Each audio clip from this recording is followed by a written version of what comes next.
Hello everyone, कैसे हैं आप सब। आई होप आप सब अच्छे होंगे। हम कर रहे हैं यहाँ पर 7th क्लास की मैथ का 12th chapter congruence of triangle. Congruence of triangle में हम एक्सरसाइज कर रहे हैं 12, क्योंकि इसमें एक ही एक्सरसाइज है और इसमें जो क्वेश्चन है हम पहुंच चुके थे क्वेश्चन 18 तक। ठीक है, आज जो हम क्वेश्चन लेकर आए हैं वो है क्वेश्चन नंबर 19। क्वेश्चन नंबर 19 में दिया है in each of the following triangle state the condition of congruence. मतलब यहाँ पर आपको कंडीशन दो ट्राइंगल दे रखे हैं। ठीक है, आपको वो बतानी है कंडीशन कि जिसपे हम इन दोनों को क्या कह सकते हैं, कॉन्ग्रुएंट बोल सकते हैं। ठीक है, तो यहाँ पर ट्राइंगल कौन से लेके चल रहे हैं, in triangle P Q R, और दूसरा ट्राइंगल हो जाएगा and triangle X Y Z. ठीक है, अब देखिए यहाँ पर एंगल P किसके इक्वल दे रखा है, एंगल P इक्वल है एंगल X के, ये हमें गिवन है। ठीक है, फिलहाल इसमें कंडीशन बतानी है बट मैं आपको पूरा कॉन्ग्रुएंट करके दिखा रही हूँ। फिर इसके बाद साइड P की पी आर किसके इक्वल है, X Z के, ये भी क्या है, हमें गिवन है। ठीक है, फिर एंगल R किसके इक्वल होगा, एंगल R इक्वल होगा एंगल Z के, ये भी क्या है, गिवन है।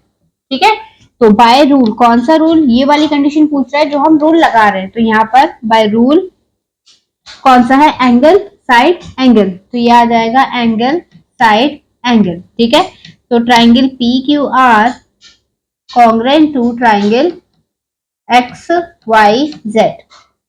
ठीक है, इसे इस टाइप से करना था। आई होप आपको समझ में आया होगा। चलिए बढ़ते हैं इसके नेक्स्ट पार्ट।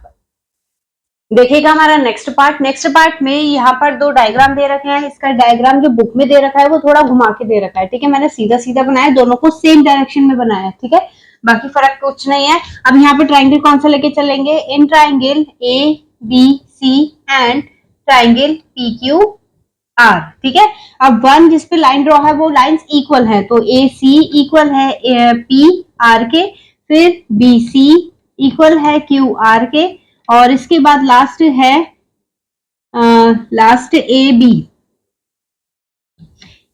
इक्वल है किसके, पी क्यू के। तो ये सारी चीजें क्या है, हमें गिवन है। ठीक है, तो यहां पर लिखेंगे बाय रूल, कौन सा रूल हो गया, क्योंकि तीनों साइडें इक्वल दिखाई है, तो S S triangle A B C congruent to triangle P Q R. ठीक है, तो इसे इस टाइप से करना था। आई होप आपको समझ में आया होगा। चलिए बढ़ते हैं इसके नेक्स्ट क्वेश्चन पर। चलिए देखिएगा हमारा next question, question number 20। Question number 20 दिया है इन द फॉलोइंग फिगर। आपको एक फिगर गिवन है। ठीक है, इसमें गिवन है एंगल 1, ये जो एंगल 1 और 2 लिखा है ये दोनों आपस में इक्वल है। ठीक, फिर इसके बाद गिवन है बी सी, यहां से लेके यहां तक की लाइन इक्वल है। फिर किसके इक्वल है, डी ई के इक्वल है। डायग्राम मेरे से छोटा बड़ा हो गया बट आप बुक में स्केल की हेल्प से बनाएंगे तो बिल्कुल सही बनेगा। फिर इसके बाद एंगल बी, ये वाला एंगल इक्वल दे रखा है एंगल ई के। अब आपको प्रूव करना है कि एंगल बी डी ए, ये वाला एंगल, ठीक है, इसे डबल कर देती हूं मैं, और फिर एंगल ई सी ए, ये वाला एंगल, ये दोनों एंगल आपके क्या है, इक्वल है। ये आपको प्रूव करना है। तो उसे प्रूव करने से पहले आपको ट्राइंगल जो है वो कॉन्ग्रुएंट प्रूव करना पड़ेगा। तो कैसे करेंगे, सबसे पहले देखिए ट्राइंगल लेकर कौन सा चलना पड़ेगा, क्योंकि बी डी ए बताना, तो इसी ट्राइंगल को हम लेके चलेंगे। तो यहाँ पर लिखेंगे in triangle B D A and triangle E C A. ठीक है, दोनों ट्राइंगल ले लिए। अब सबसे पहले देखिए हम रूल कौन सा लगा सकते हैं, क्योंकि हमें साइड दे रखी है, दो एंगल दे रखे हैं, तो हम एंगल्स को इक्वल दिखाकर क्या लगा सकते हैं, एंगल साइड। ठीक है, तो कैसे लगाएंगे, यहाँ पर देखिए ये वाला एंगल जो है वो दोनों में कॉमन आ रहा है, तो यहाँ पर लिखेंगे एंगल 1, या फिर आप इसे ऐसे मेंशन कर सकते हैं एंगल बी ए। ठीक है, B A C is equal to angle E A D. ये हो गया, क्योंकि ये दोनों में कॉमन है तो दोनों में ऐड कर देंगे। तो यहाँ पर लिखेंगे angle B A C plus angle C A D. ठीक है, इक्वल होगा angle E A D plus angle D A C, लिख सकते हैं। अब देखिए दोनों एंगल मिलकर क्या बना रहे हैं, बी ए डी। तो यहाँ पर लिखेंगे angle B A D is equal to E A C, दोनों प्लस करके ई ए सी बना लेंगे, एंगल ई ए सी। ठीक है, ये हो गया प्रूव। अब इसके बाद नेक्स्ट हमें दिखानी है फिर से एंगल, तो एंगल बी और ई हमें गिवन है, तो angle B is equal to angle E, ये हमें गिवन है। फिर इसके बाद साइड को कैसे दिखाएंगे, गिवन क्या है हमें, B C is equal to D E, ये हमें गिवन है, लेकिन हमें दिखानी है पूरी लाइन, तो सी डी जो है वो दोनों में कॉमन आ रही है, तो B C plus C D is equal to D E D plus D C, ठीक है। तो ये दोनों लाइनें मिलकर क्या बनाएंगी, बी डी, तो यहाँ पर लिखेंगे B D is equal to C E, ठीक हो गया। अब क्योंकि हमने क्या दिखाया, एक तो हमारा है एंगल ये वाला, ठीक है, फिर एंगल है जो हमें गिवन है, और फिर हमने दिखाई है साइड, तो कौन सा रूल लग गया, एंगल एंगल साइड, तो by rule angle angle side, तो triangle B D A congruent to triangle E C A, ठीक है, कॉन्ग्रेंट हो गया। अब दिखाना क्या था कि ये वाले एंगल आपस में इक्वल है, तो यहाँ पर दिखा देंगे by CPCT, angle C congruent to triangle angle D, हो गया प्रूफ। तो बस इसे इस टाइप से करना था, आई होप आपको समझ में आया होगा। चलिए बढ़ते हैं इसके नेक्स्ट क्वेश्चन पर। चलिए देखिएगा हमारा next question, question number 21। Question number 21 में दिया है in the given figure A B congruent to D C, यानी ए बी ये वाली लाइन इसके इक्वल है, ठीक है। फिर इसके बाद है A B perpendicular to A D, A B perpendicular to A D यानी 90 डिग्री का एंगल बना रहा है। फिर D C perpendicular to B C, यानी यहाँ पर भी कितने डिग्री का एंगल बन रहा है, 90 डिग्री का, ठीक है। अब हमें प्रूफ करना है कि ये वाली लाइन ये इसके इक्वल है, ये हमें प्रूफ करना है, ये गिवन नहीं है। तो जो चीज प्रूफ करनी होती है वो हम लेते नहीं है, क्योंकि यहाँ पर देखिए 90 डिग्री का एंगल है, ये लाइन जो है वो दोनों में कॉमन आ रही है, ठीक है, हाइपोटेनस हो गई और एक साइड, तो कौन सा रूल लगा सकते हैं हम, अगर 90 डिग्री का एंगल हमें गिवन है तो RHS लगा सकते हैं। तो यहाँ पर लिखेंगे इन ट्राइंगल, कौन सा ट्राइंगल लेके चलेंगे, B A D and triangle D C B, ठीक है। तो अब यहाँ पर बता देते हैं, सबसे पहले राइट एंगल दिखाना है, तो एंगल ए किसके इक्वल है, एंगल सी के, ये क्या है हमें गिवन है, ठीक है। और फिर इसके बाद हाइपोटेनस दिखानी है बी डी, तो यहाँ पर B D is equal to B D, ये क्या है कॉमन साइड है ये, ठीक है। और फिर इसके बाद एक साइड है, तो A B is equal to D C, ये क्या है हमें गिवन है। अब रूल कौन सा लगाया है हमने, बाय रूल RHS, ठीक है, RHS रूल लगाएंगे, तो triangle B A D congruent to triangle C D C B, ठीक है, ट्राइंगल हो गया। अब हमें प्रूफ क्या करना था, एडी, क्योंकि हम दोनों ट्राइंगल को कॉन्ग्रेंट प्रूफ कर चुके हैं, तो यहाँ पर ये दोनों साइड कैसी हो जाएंगी, AD is equal to B C by CPCT, ठीक है। तो आई होप आपको ये भी समझ में आया होगा। चलिए बढ़ते हैं इसके नेक्स्ट क्वेश्चन पर। चलिए देखिएगा हमारा नेक्स्ट क्वेश्चन, क्वेश्चन नंबर 22 दिया है in the given figure AE perpendicular to DB and FC perpendicular to DB, दोनों परपेंडिकुलर मतलब ये दोनों 90 डिग्री के एंगल है, ठीक है। अब इसके बाद दिया है DF is equal to BE DF, ये वाली पूरी लाइन मतलब यहाँ से लेके यहाँ तक ये वाली लाइन जो है वो इस वाली लाइन के इक्वल है, जहां पर ये डबल पार्ट आ रहा है मतलब ये दोनों में कॉमन पार्ट है। फिर इसके बाद AD इक्वल टू BC, ठीक। प्रूफ क्या करना है हमें, ये वाली लाइन प्रूफ करनी है इसके इक्वल, तो कैसे प्रूफ करेंगे, यहाँ पर देखिए सबसे पहले हमें छोटा वाला ट्रायंगल लेकर इस वाली लाइन को इक्वल प्रूफ करना पड़ेगा, जिसपे मैं सर्किल बना रही हूँ, क्योंकि ये हमें गिवन नहीं है।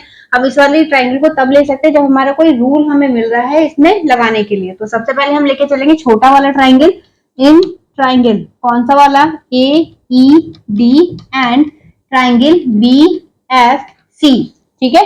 कौन सा रूल लगेगा, 90 डिग्री है और ये वाली साइड हमें गिवन है हाइपोटेनस, तो यहाँ पर लिखेंगे angle E is equal to angle F, ये क्या है हमें गिवन है, या फिर आप लिख सकते हैं ईच एट 90 डिग्री। और फिर इसके बाद hypotenuse AD is equal to BC, ये क्या है हमें गिवन है। फिर इसके बाद हमें चाहिए इतना पार्ट, लेकिन हमें गिवन क्या है पूरा, तो यहाँ पर लिखेंगे DF is equal to EB। अब देखिए यहाँ पर DF यहाँ लिख लेते हैं, इस वाले पार्ट को अगर हम निकाल दें इस पूरी लाइन में से तो यही बचेगा, तो यहाँ पर लिखेंगे माइनस EF और इसमें भी माइनस EF, दोनों में से माइनस करना है। तो जो कॉमन दिख रहा है ना F वो हट जाएगा, क्या आ जाएगा यहाँ पर DE, ऐसे यहाँ पर क्या कॉमन है E, तो क्या बचेगा यहाँ पर बी एफ। ठीक है, ये क्या हो गया हमारा प्रूफ हो गया। अब इसके बाद कौन सा रूल लगाया हमने, by rule RHS triangle AED congruent to triangle BFC, क्योंकि हम दोनों ट्राइंगल प्रूफ कर गए तो यहाँ पर जो है ये AEFC के इक्वल हो जाएगा। तो यहाँ पर लिखेंगे AE is equal to FC किसके अकॉर्डिंग, बाय CPCT। ठीक है, अब दूसरा ट्राइंगल लेके चलेंगे ये वाला। तो यहाँ पर देखिए साइड मिल गई, 90 डिग्री एंगल है और ये लाइन हमें इक्वल दे रखी है। तो यहाँ पर लिखेंगे in triangle AEB and triangle कौन सा हो जाएगा CFD। तो कौन सा रूल लगाएंगे, साइड एंगल साइड। तो पहले AE इक्वल्स टू किसके, FC के। ये क्या है, प्रूफ करा है हमने, तो ये प्रूफ आ जाएगा। फिर इसके बाद एंगल E 90 डिग्री है, angle F each at 90 degree. ठीक है, और फिर साइड हमें गिवन है AE, ये वाला आ जाएगा EB इक्वल्स टू DF। ये क्या है हमें गिवन है।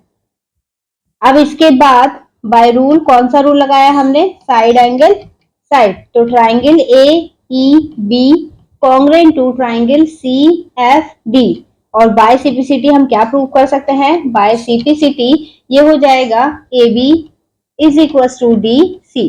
ठीक है, तो ये थोड़ा लेंथी था, हो सकता है एक बार में समझ में ना आए तो आप इसे दोबारा जरूर देख लीजिएगा। चलिए बढ़ते हैं इसके नेक्स्ट क्वेश्चन पर। तो चलिए देखिएगा हमारा क्वेश्चन नंबर 23 क्वेश्चन है state whether or not each of the following triangles pair is congruent, if so state the reason. ठीक है, आपको बताना है कि क्या ये कॉन्ग्रेंट है दोनों या नहीं। तो सबसे पहले आप इस पे देख लीजिए रूल कौन सा अप्लाई हो रहा है। जो मैंने आपको 5 रूल बताए हैं उसके अलावा कोई रूल नहीं होता किसी भी चीज को कॉन्ग्रेंट प्रूफ करने का। तो यहाँ पर देखिए, यहाँ पर साइड दे रखी है, ये वाली साइड इक्वल है। ठीक है, फिर साइड दे रखी है, साइड इक्वल है, फिर एंगल इक्वल दे रखा है। मतलब इसके हिसाब से जो रूल बन रहा है वो है SSA, और SSA टाइप का कोई रूल नहीं होता है, इसलिए इसका आंसर क्या हो जाएगा, no these triangles are not congruent, because जो SS रूल है हमारा वो कॉन्ग्रेंसी में नहीं आता है। ठीक है, देखिएगा इसका नेक्स्ट क्वेश्चन 24 क्वेश्चन दे रखा है state whether or not each of the following triangle pair is congruent, if so state the reason. मतलब सेकंड में भी आपको यही बताना है कि क्या इसे हम कॉन्ग्रेंट प्रूफ कर सकते हैं। तो देखिए साइड हमें गिवन है, ठीक है, अब एक कॉमन साइड आ गई, बट कंडीशन क्या होती है कि जब हम साइड प्रूफ कर रहे हैं तो दोनों साइड के बीच यानी ये वाला एंगल हमें गिवन होना चाहिए था, बट गिवन कौन सा है, ये साइड, ये वाली साइड, और बीच में एक साइड छूट गई है और ये एंगल गिवन है। तो इस टाइप का कोई रूल नहीं है कि आप एक लाइन छोड़कर दूसरी लाइन का लाइन कॉमन मिल रही है हमें। ठीक है, तो इसके हिसाब से जो कंडीशन बन रही है वो बन रही है साइड साइड और ए, क्योंकि फिर से साइड साइड एंगल आ रहा है तो इसलिए इस कंडीशन में भी ये दोनों ट्राइंगल आपस में कॉन्ग्रेंट नहीं होंगे। ठीक है, तो आई होप आपको समझ में आया होगा। चलिए जल्दी से बढ़ते हैं इसके नेक्स्ट क्वेश्चन पर। चलिए देखिएगा हमारा question number 25 state whether or not each of the following triangle pairs is congruent, if so state the reason. मतलब इसमें बताना है कि क्या हम इन जो ट्राइंगल दिख रहे हैं आपको दो इस क्वाड्रिलेटरल में कि हम इसे कॉन्ग्रेंट प्रूफ कर सकते हैं। तो पहले रूल देख लेते हैं, एस साइड इक्वल है, ये वाली साइड और एक कॉमन है, तो ट्रिपल एस का रूल होता है। तो हम इसे पहले मेंशन कर लेते हैं ए बी सी और डी। ठीक है, तो यहाँ पर in triangle A B C and triangle ACD, sorry ABC। ठीक है, तो कौन सा रूल लगेगा, AC is equal to AC, ये हमें है कॉमन गिवन है, कॉमन। ठीक, फिर इसके बाद AB is equal to CD, ये हमें गिवन है। ठीक है, फिर AD is equal to BC is equal to AD, ये भी क्या है हमें गिवन है। तो बाय रूल कौन सा रूल लगाया हमने, SSS triangle ABC congruent to triangle ADC। ठीक है, तो प्रूफ हो गया। मतलब यहाँ पे हमारा जो रूल लग रहा है वो कॉन्ग्रेंसी रूल ही लग रहा है, कोई अलग से नहीं है, तो इसलिए हम इसे प्रूफ कर सकते हैं। चलिए बढ़ते हैं इसके नेक्स्ट और लास्ट क्वेश्चन पर, क्वेश्चन नंबर 26। चलिए देखिएगा हमारा क्वेश्चन नंबर 26। तो क्वेश्चन नंबर 26 में भी वही कह रखा है जो इससे पहले वाले क्वेश्चन में कह रखा था। हमें बताना है कि क्या हम इन दोनों ट्रायंगल को कॉन्ग्रुएंट प्रूफ कर सकते हैं या नहीं। तो सबसे पहले रूल देख लेते हैं कौन सा अप्लाई हो रहा है। ये हमें साइड गिवन है, ये कॉमन साइड आ गई, ठीक है, और एक एंगल बीच में गिवन है, मतलब इसमें कौन सा रूल लगा सकते हैं, साइड एंगल साइड। तो अब नेमिंग कर देते हैं ए बी सी और ये डी। तो यहाँ पर लिखेंगे in triangle A D B and triangle C D B, ठीक है। रूल कौन सा लगेगा, AD is equal to D C, ये हमें गिवन है, ठीक है। फिर इसके बाद angle D, angle D is equal to angle D, each at 90 degree. और फिर इसके बाद B D is equal to B D, ये आ गया कॉमन, ठीक है। तो बाय रूल कौन सा रूल लगाया हमने, एस ए एस, और ये हो जाएगा triangle A D B congruent to triangle C D B, ठीक है। तो इसी क्वेश्चन के साथ हमारी जो एक्सरसाइज है chapter 12 congruence of triangle finish होता है। आई होप आपको ये समझ में आई होगी। आपको वीडियो कैसी लगी कमेंट सेक्शन में जरूर बताइएगा। और हाँ, नेक्स्ट वीडियो की अपडेट पाने के लिए वीडियो को लाइक और चैनल को सब्सक्राइब करना ना भूलें। इसे अपने दोस्तों के साथ जरूर शेयर करें। चलिए मिलते हैं इससे नई वीडियो में नए क्वेश्चंस के साथ, तब तक के लिए धन्यवाद।